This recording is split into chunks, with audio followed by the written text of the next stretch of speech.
देखिए, मल्टीनेशनल कंपनियां भारत में आती हैं तो उनका उद्देश्य कोई भारत को स्वस्थ करना, भारत का भला करना, भारत में आकर कोई चैरिटी करना, कोई पुण्य का काम करना, कोई धर्मशाला खोलना या कोई लंगर चलाना या कोई मंदिर बनाना या कोई गरीब व्यक्तियों की सेवा करना या गरीब कन्याओं का विवाह करना या भारत के बॉर्डर पर लड़ रहे सैनिकों की कोई सेवा करना, ये कोई उद्देश्य उनका नहीं होता।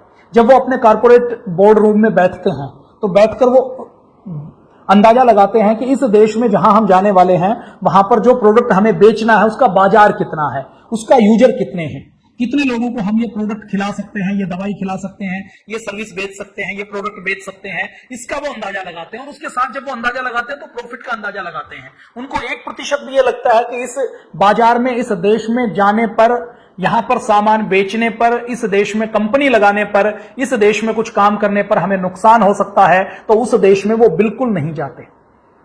तो जितनी मल्टीनेशनल कंपनियां भारत में आती हैं वो भारत का भला करने के लिए बिल्कुल नहीं आ रही, भारत को अपग्रेड करने के लिए बिल्कुल नहीं आ रही कि भारत में कोई हम टेक्नोलॉजी लेकर आएंगे, कोई विज्ञान लेकर आएंगे। ऐसा उनका 1% भी उद्देश्य नहीं होता। वो केवल भारत के बाजार का दोहन करने के लिए, भारत के बाजार को लूटने के लिए भारत आना चाहती है।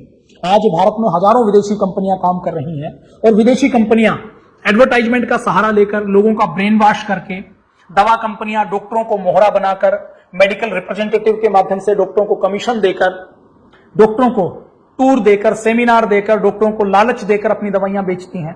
ऐसे ही जो लग्जरी चीजें हैं, ऐसी चीजों के ब्रांड जैसे कोल्ड ड्रिंक है, जैसे चॉकलेट है, वो हमारे देश के युवाओं के अंदर कृत्रिम भूख जगाकर उनको वो ब्रांड प्रयोग करने के लिए प्रेरित करते हैं। उनके अंदर झूठा दंभ पैदा करके, अहंकार पैदा करके, झूठा लालच पैदा करके, झूठी जिज्ञासा या क्यूरियोसिटी पैदा करके कि एक मीडियम क्लास के व्यक्ति को ये फील करवाया जाएगा कि अगर उसको कोई महिला मित्र बनानी है तो महिला मित्र बनाने के लिए उसको एक खास कंपनी का टूथपेस्ट करना पड़ेगा, तो उसकी सांस से खुशबू आएगी, उसकी सांस से खुशबू आएगी तो लड़कियां तितलियों की भांति उसकी ओर खिंची चली आएंगी।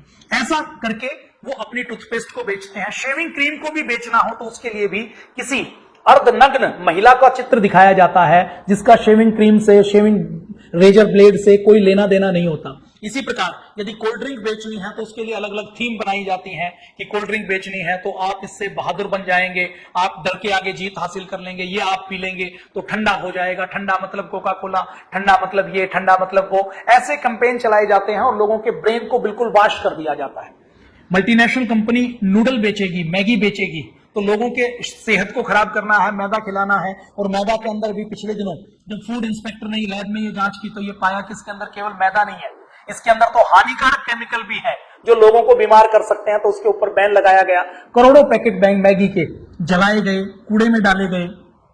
वो जब अपने भारत के बाजार में बेचना चाहती है तो उसका फोकस केवल टेस्ट के ऊपर होता है कि ताकि एक बार कोई व्यक्ति उस प्रोडक्ट को खाए तो बार बार खाता रहे। उसके लिए वो कैंपेन चलाते हैं कि मां को बच्चे के लिए मेहनत करने की जरूरत नहीं है, केवल 2 मिनट में मैगी तैयार की और 2 मिनट में बच्चों को खिला सकते हैं, 2 मिनट में बच्चों का पेट भर सकते हैं। भारत में तो मां ऐसी होती है जो कभी आलस्य नहीं करती। मां ऐसी होती थी जो सुबह 4 बजे उठकर पशु का भी काम करती थी, गाय का भी काम करती थी, दूध निकालने का काम करती थी और चक्की के ऊपर 4-5 किलो आटा पीसने का काम भी करती थी। खेत में जाकर पशुओं का चारा लाने का भी काम करती थी, भोजन बनाने का भी काम करती थी। तो भी मां के पास खूब टाइम होता था। वो सिलाई भी करती थी, वो कढ़ाई भी करती थी, वो अपने बेटे के लिए, अपने पोते के लिए स्वेटर बनाने का भी काम करती थी, उसको धूप में बैठने का भी काम समय मिलता था।